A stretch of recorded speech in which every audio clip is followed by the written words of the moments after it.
Hello everyone, welcome back to my channel. तो second part की शुरुआत में साउथियन सुबह सुबह उठ के अपने मॉम के स्वीट शॉप पे आता है। तो वो देखता है शॉप में कोई भी ढंग का स्वीट, पेस्ट्री या फिर डेजर्ट नहीं है। तो वो सीधे किचन में जाता है। तो वो देखता है जिया, फेसिंग और बाकी के 2 वर्कर्स मजे से नाच रहे हैं। तभी चारों साउथियन को देखकर एकदम डर जाते हैं। साउथियन उनको चिल्ला के कहता है, क्या तुम लोग हमेशा ऐसी गंदगी फैला के रखते हो? तो चारों जल्दी से टेबल साफ करने लगते हैं। टेबल साफ होने के बाद साउथियन कहता है, अब से मैं तुम्हारा बॉस हूँ। तो लंबा वाला लड़का कहता है, बॉस मैं यहाँ का चीफ नापोलियन हूँ। इस पे साउथियन कहता है, बेटा तुम चीफ थे, अब से मैं चीफ हूँ। अब बेचारा यस बॉस के अलावा कुछ नहीं कह सकता। दूसरा लड़का कहता है, मेरा नाम ब्राउनी है और फेसिंग से तो आप लोग पहले पार्ट में मिल चुके हो। और जिया जो कि अपने आप को लिमी बता के कहती है, मैं रिसेंटली फार्म में आई हूँ। तभी नापोलियन कहता है, बॉस हम लोग आपको हॉस्पिटल में देखने आने वाले थे, लेकिन आपकी मॉम ने मना कर दिया था। तो साउथियन कहता है, कोई नहीं, मैं अब ठीक हूँ। तुम लोगों को पता है ना हमारा बिग मिशन क्या है? तो ब्राउनी भी लाइक, क्या, कौन सा बिग मिशन? नापोलियन उसको बताता है कि एम होटल के प्रेसिडेंट की डॉटर का बर्थडे है, तो उनके बर्थडे पार्टी में हमें डेजर्ट बनाना है।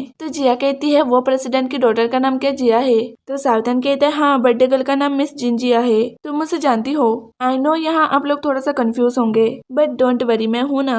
यहाँ पर साउथन और बाकी सब भी लिमी को जिया के नाम से जानते हैं। मतलब कि लिमी ने बस जिया के लिए नहीं, पूरी दुनिया वालों के लिए भी अपना नाम लिमी से जिया करवा लिया। मतलब कि अब वो हमारी जिया की लाइफ जी रही है और जिया लिमी की लाइफ जी रही है। और वो एम होटल के जो प्रेसिडेंट है वो लिमी के नहीं, जिया के डैड है। आप लोग सोच रहे होंगे, तो उसके डैड ने लिमी को अपनी बेटी जिया कैसे मान लिया? क्या उनको नहीं पता कि उनकी बेटी कौन है? तो एक्चुअली बात यह है कि जिया के डैड जिया से 20 साल से नहीं मिले और ना देखा। अब इन सब में लिमी ने अपने आप को जिया नाम दे दिया, तो इसीलिए वो लिमी को अपनी बेटी जिया समझते हैं। और ऑफ कोर्स ये लिमी का नहीं, जिया का बर्थडे है। चलो अब आगे बढ़ते हैं। साउथन कहता है, क्या तुम उसे जानती हो? तो जिया कहती है, हाँ, वो मेरी फ्रेंड है। मैं उसके पार्टी में जाने के लिए बिग बॉस से छुट्टी लेने ही वाली थी, लेकिन अब अच्छा है, छुट्टी भी नहीं लेना पड़ेगा और मैं पार्टी भी एंजॉय कर लूंगी। इस पे साउथन कहता है, हम काम करने जा रहे हैं, ना कि मजे करने। जिया भी लाइक, ठीक है, मैं समझ गई। साउथन कहता है, मैं तुम लोगों को 1 घंटा देता हूँ, तुम लोग पार्टी में जो बनाने वाले हो वो मुझे 1 घंटे में बना के बताओ। तो तीनों सब जल्दी से अपने अपने काम में लग जाते हैं और जिया उनके हेल्प करने में। जिया काम करते करते सफाई पे बिल्कुल भी ध्यान नहीं दे रही थी और उसकी जगह सफाई करते करते साउथन की हालत खराब हो रही थी। ये सब बाद में भी साफ हो सकता है, लेकिन उसको गंदगी पसंद नहीं। फाइनली तीनों के डिशेस बन जाते हैं, लेकिन उसमें से एक भी डिश साउथन को बिल्कुल भी पसंद नहीं आता। वो कहते हैं, मैं समझ गया तुम लोग कितने काबिल हो, मैं तुम्हें कल बताऊंगा हमें क्या बनाना है।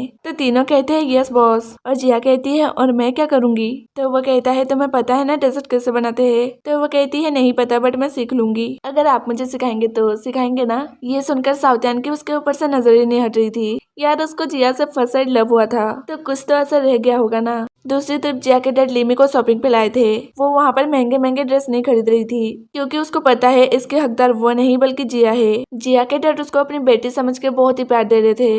लिमी को डर लगा हुआ था कि ऐसा कितने दिनों तक चलेगा, जब सच्चाई पता चलेगी तब क्या होगा। अगले सीन में जिया शॉप पहुंचती है तो वो देखती है कि साउथन बच्चों जैसी हरकत कर रहा है। साउथन अचानक उसको देखकर रुक जाता है और एम्बेरस फील करने लगता है। उल्टा जिया की तो हंसी नहीं रुक रही थी। वो पूछती है, आपने मुझे इस वक्त क्यों बुलाया? तो साउथन कहता है, तुम्हें डेजर्ट बनाना सिखाने के लिए। देन वो जैसे जैसे कहता है वो बनाती जाती है। लास्ट में वो अपनी तरफ से डेजर्ट में एसेंस तुलसी के पत्ते ऐड करने लगती है। उसे देखकर साउथन को याद आता है कि जब वो छोटा था तो उसके डैड भी डेजर्ट में इसी तरह से एसेंस तुलसी के पत्ते मिलाया करते थे। वो अपने डैड को याद करके फिर से बहुत ही ज्यादा सैड हो जाता है। तो वो जिया को गुस्से में कहता है, क्या मैंने तुम्हें कहा था इसमें एसेंस तुलसी के पत्ते मिलाने हैं? जो मैं कहता हूँ वही क्या करो, एक्स्ट्रा करने की कोई जरूरत नहीं है। और वो जिया को खूब चिल्ला के चला जाता है। तो जिया को बहुत ही ज्यादा गुस्सा आ रहा था। अगले सुबह हम हीरोइन को बर्थडे पार्टी में देखते हैं। वो लिमी पे नजर रखा हुआ था ताकि वो कुछ गड़बड़ ना कर दे। दूसरी तरफ हमारी हीरो हीरोइन की टीम भी पार्टी में पहुंच गई थी। चारों साउथियन से कहते हैं कि हमने डेजर्ट बनाने की पूरी तैयारी कर ली है। तो साउथियन कहता है, ठीक है, जब तक डेजर्ट बनाने का टाइम नहीं होता तब तक तुम लोग पार्टी एंजॉय कर सकते हो।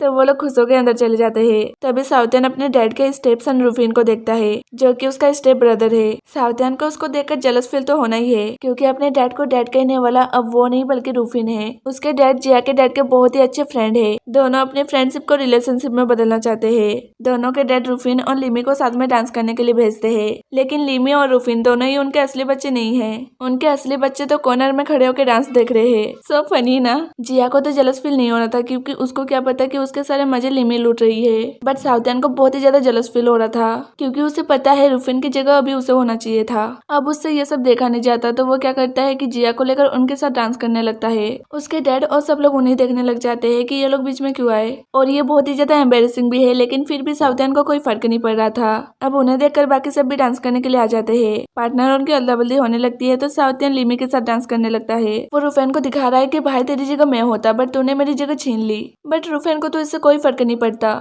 अगले सीन में वो अपने डेजर्ट बनाने की तैयारी कर रहे थे तो साउथियन को जिया को बचाने में जो चोट लगी थी वो दुख रहा था। जिया ये नोटिस कर लेती है तो वो कहती है बॉस आपका हाथ ठीक तो है ना। तो वो कहता है ये पार्टी मेरे लिए बहुत ही इंपॉर्टेंट है तो मैं इतना अच्छा वाला मौका अपने हाथ की वजह से छोड़ नहीं सकता। देन वो लोग बाहर आके अपना डेजर्ट बनाना शुरू करते हैं। उसके डैड की नजर उस पर ही थी। सब कुछ अच्छा चल रहा था लेकिन उसके दर्द की वजह से उसके हाथ से बैलेंस छूट जाता है। तो उसके डैड को टेंशन होने लगती है कि कहीं ये बीच में हार ना मान जाए। लेकिन मुझे तो इसके डैड के ऊपर ही गुस्सा आ रहा है। पहले तो अपने बेटे को छोड़ दिया, अब उसके लिए टेंशन दिखा रहा है। साउथियन नहीं रुकता और अपना काम करता रहता है। फाइनली उनका डेजर्ट पूरा बन जाता है। सब लोग उनके डेजर्ट को देखकर बहुत ही तारीफ कर रहे थे। इसके बाद वो लोग अपना डेजर्ट सबको टेस्ट करवाते हैं। साउथियन खुद अपने डैड के लिए डेजर्ट लेकर जाता है। उसके डैड उसके सामने बहुत ही ऑकवर्ड फील कर रहे थे बट ये तो होना ही है। जैसे तैसे वो डेजर्ट को टेस्ट करते हैं तो उनको बहुत ही ज्यादा पसंद आता है। ये देखकर साउथियन बहुत ही ज्यादा खुश होता है। साउथियन भले अपने डैड को बहुत ही ज्यादा हेट करता है लेकिन वो उनको दिखाना चाहता है कि वो सब कुछ कर सकता है। तो फिर उनका मिशन कंप्लीट हो जाता है। वो लोग घर को जाने के लिए निकलते हैं। तो जिया लिमी को देखती है तो वो उससे मिलने जा रही थी कि तभी वहाँ पर उसके डैड आ जाते हैं और उनको इतना अच्छा डेजर्ट बनाने के लिए थैंक्स कहते हैं। तभी उनकी नजर जिया के ब्रेसलेट पे जाती है। वो कहते हैं ये तो मेरी डॉटर जिया का ब्रेसलेट है। वो जब छोटी थी मैंने उसके बर्थडे पे दिया था, तुम्हारे पास कैसे आया। ईरॉन और लिमी वहीं पर थे। वो ये देखकर बहुत ही ज्यादा टेंशन में आ जाते हैं। जिया के डैड कहते हैं कि इस मॉडल का ब्रेसलेट और कोई नहीं बना सकता। इसके पीछे किंग का के और क्यून का क्यू लिखा है। तो वो देखती है तो उसमें सही में के और क्यू लिखा हुआ था। उसको तो इस ब्रेसलेट के बारे में भी कुछ नहीं याद है। ईरॉन लिमी से कहता है कि जाओ जल्दी से कुछ करो। तो वो जाके कहती है डैड ये मेरी बेस्ट फ्रेंड लिमी है, ये बचपन से ही ओरपन है तो मैंने अपने मॉम डैड का प्यार इसके साथ बांटना चाहा, इसीलिए मैंने इसके बर्थडे पे आपका ब्रेसलेट इसे दे दिया था। सॉरी डैड मैंने इसके बारे में आपको बताया नहीं। तो डैड कहते हैं कोई नहीं तुमने अच्छा किया, और वो जिया से सॉरी कहते हैं शक करने के लिए। जिया कुछ नहीं कहती है और वो लिमी से मिलकर चली जाती है। लिमी उससे इतने दिनों बाद इस तरह से मिलकर बहुत ही ज्यादा सैड हो जाती है और ये पार्ट यहीं पर खत्म हो जाता है। तब तक के लिए बाय बाय एंड जाते जाते मेरे चैनल को शेयर एंड सब्सक्राइब कर देना।